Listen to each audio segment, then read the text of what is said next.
Are you waiting to buy a house? If you are part of the largest waiting room in history.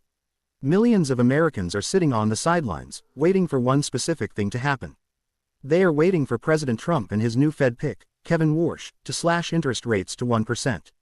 The logic is simple. Rates go down, my monthly payment goes down, and I can finally afford the American dream. But what if I told you that waiting for lower rates might actually be a trap? What if the cure for the housing market actually makes it more expensive? To understand the trap, you have to look at your wallet.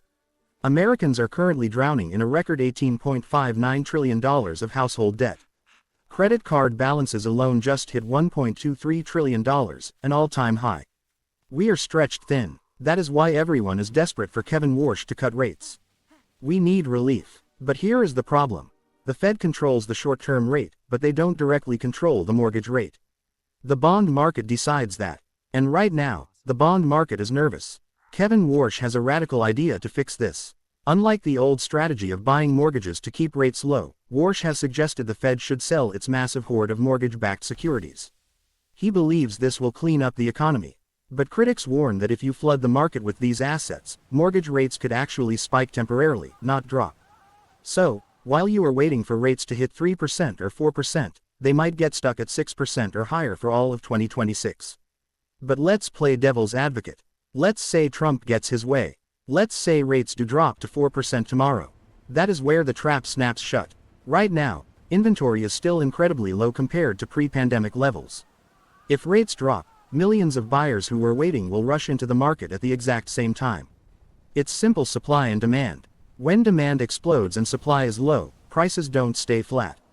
They skyrocket. So, you might get a cheaper loan, but you'll end up paying $50,000 or $100,000 more for the house itself.